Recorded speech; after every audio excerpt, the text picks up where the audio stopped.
performs. Si Bunny walang ka-effort ni Elle. Hindi ba?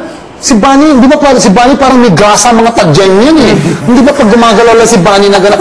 Walang ka-effort. Hindi siya bastos. Hindi bastos yung, hindi naman yung, iba naman yung gano'n, hindi ba? Pero sa kanya talaga may kasi nga po natural yun, di ba? May ganun po, natural na ganun. Siguro sa akin wala talaga, kahit tignan ako. Kasi naman pag gumalabas sa entablado, para kang pumipila sa MRT. Ganun ba? Hindi ba? Talagang, isa pa yan, may bago kang habit, ganyan ka ng ganyan, di ba? Nakuha mo kay Bunny, kita mo yung tell me mo kanina, ganun ka ng gano'n. Isa pa rin to, uso ba yung epoxy na underarm, yung pang underarm deodorant, nakaganyan kayo, pero buksan niyo yung kamay ninyo. Anak, alam mo pinaka-asset mo, tanong mo kung ano, maliban sa kulay mo, ang mata mo. Pareho kayo nila, Arnie, yan ang asset nyo, yung mga mata nyo. You can use that to, sila Arnie knows how to use it. Ito, nagtataka nga ako sa'yo, yung bang taga-Sultang Kudarat na unahan yung taga-Puerto Galera sa paggamit ng paglalandi? Ano yun? Hindi ba Puerto Galera is the capital of... Lan! Boracay Junior nga yun eh. Galing na ako ron, ano? Oo, masaya ron. Okay. So, ay nako, mag-exercise tayo para mabas ang, we'll have, exclusive kalibugan exercises for you, ha? Isang emotion lang yun. Ang ibig sabihin nito. Matulad ng tell me where did I go wrong. See, pagbigay na ganyan ng camera kay Joey Generoso, kitang-kita mo yung yearning. Pagdating sa'yo, nanonood ka kay Joey. Lalo na yung nagsisigawa ka dun sa ending, kailangan nagsusoryon.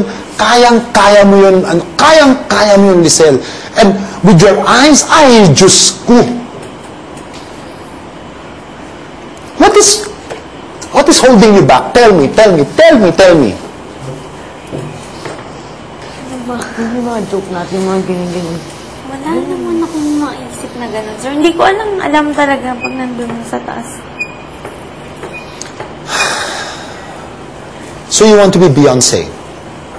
You want to do the music of Beyonce? So pwede ko kayong pagsabay, kunyari ni Larnie, pakakantahin ko kayo ng Beyonce Shakira number ng Beautiful Liar.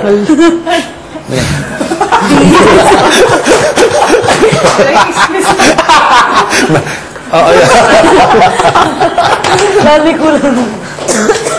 Hindi ba? Sir, siguro nga ganun. Baka lang, problema lang po siguro sa akin ngayon, sir, sa pag kumakanta siguro.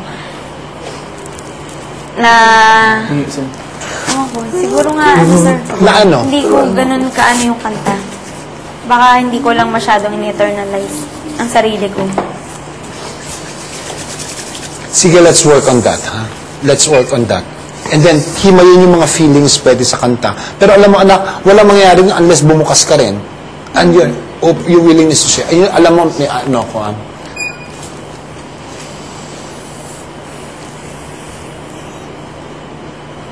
May napansin ako sa mga performances ng Sabado eh. Kitang-kita mo kung sino sa mga performers dito, yung very giving, yung they really perform to give. And that's why they're very effective. That's Bugoy and Poy. If you saw Poy's performance, diba, she knew it was her last time on that stage. She was so bukas, and the audience was with her. Of course, she had the advantage of size, even though there were 6 people behind her, hindi ba? But she was so open, she was bringing people to her. You compare that to the performance of, let's say, Van, of asking them to go to him. He was not giving because he was performing. He was not sharing. With the case of Bugoy, why did he sweep the audience? Kasi si Bugoy is a giving performer eh. Ito ilagay mo sa isip na lamang, ito na lang ilagay mo sa isip mo, anak, ha? And that's for everybody else. Pag nagpa-perform ka, to get the emotion across, your idea is not pagpakitang gilas, but to share. This is how I feel about the song. This is what the song says. I'm going to share it with you. This is how I feel about this song. And if the people like it, they will embrace you with that song. Sa'yo may hold back factor ka pa eh.